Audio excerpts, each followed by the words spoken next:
Hey everyone, April Patrick here. I wanted to talk to you really quickly about another concept that gets in the way of storytelling, which is something that is not even artistic, it's psychological. And I've personally gone through this, so I feel like I feel confident enough to speak to it. And it's about protecting your voice, protecting the artistic voice. Now, I always tell people that we use our emotions to make art because that's the place that I come from. That's the perspective that I'm coming from. I'm dialing into my emotions, my sensitivities, and all these things, and my own history and experiences, and my empathy for others, in order to tell great stories, right?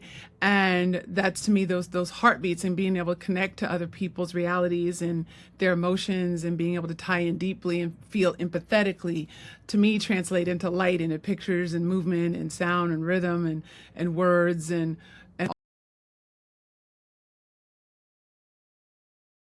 collaboration, larger story. So with that said, artists can be very sensitive. We can be very sensitive. We can be very,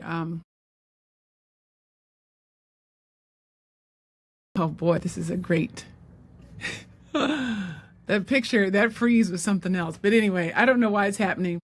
The thing is that those emotions also, we're taught to, we're formally trained to get feedback. Like for us, my training, like I said, I came out of NYU, came out of Tisch. So we would go in front of the auditorium of our peers. We'd get feedback from our peers about our films. They'd ask questions. You couldn't say anything.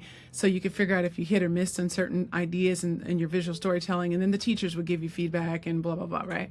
So, and it's similar in when we would see screenings of other filmmakers and stuff like that, when the filmmaker would be present, or panels, if you've been to festivals, and people get to ask a lot of questions of the actors and the talent and the directors and what they were going for, right? And that's a great process. However, also in the production process and the creation process, and even in post, it's a very sensitive time.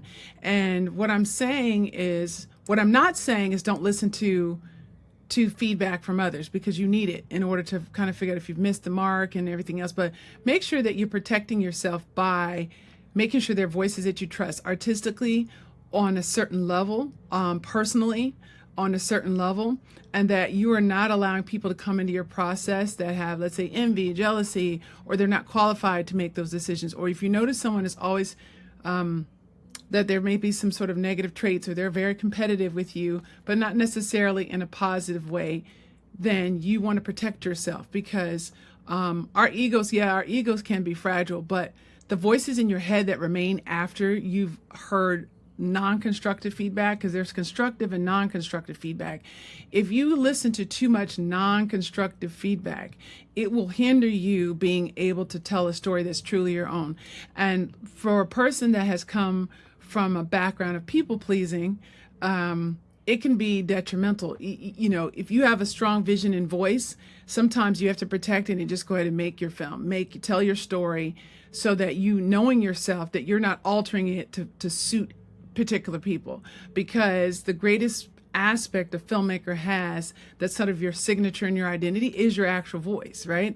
And in art, you know, you can get into this is right, this is wrong. And now that, you know, people are showing films on YouTube, and they're showing them across, you know, across the spectrum, everyone's an expert, right? But really they're an expert on their own taste, and that's okay. But not necessarily an expert on your vision or your, you know, your artistic talent and the way that you choose to express yourself. So you have to be protective of that, because or else you can start leaning towards not doing what you know to be right. And I know that happened for me, because I came out of this space where I came into NYU, I was already making films, right? And I didn't know the right way to make films. I mean, I made traditional narratives and things like that with this theater company. And we did it in a television studio, and then started shooting independent films on my own. But then I started making these very art house, you know, experimental films. And you go up this period where people are like, that's not filmmaking, even though there's whole worlds of people that's all that they do.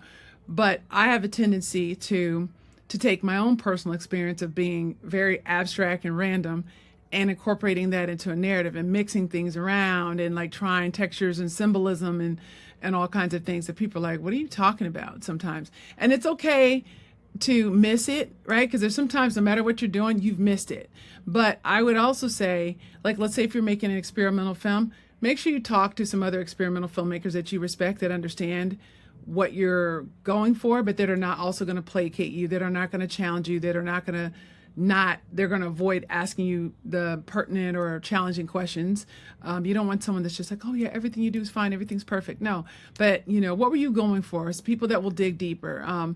They can be friends that are novices. You can get a good support group of people that they're not filmmakers. They're fans of film, right? And then you might have someone that's in the same genre, or a couple people that are in the same genre of work that you're creating, people outside that genre, other, artists and musicians and people in different backgrounds and fields. But don't get too many people, and also make sure that you have kind of vetted the voices, because those voices, like I said, can remain with you, and all of a sudden, instead of making you better, you start being reticent, you start pulling back, you start decreasing who you are and changing how you're telling stories. And that's an issue. I mean, when I was years ago, when we used to do these film screenings and stuff like that, even for the studios, and you'd be watching the audience, and they got the audience feedback. That was great. People laughed, they cheered, they cried, they booed, they hated it.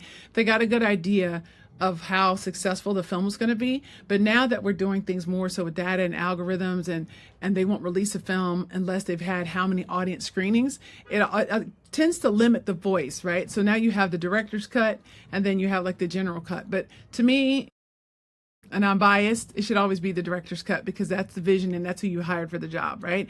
And so they should be sensitive to the fact that you're doing a certain type or large scale film or whatnot. But the thing is, it's almost like when you're going to a restaurant, right?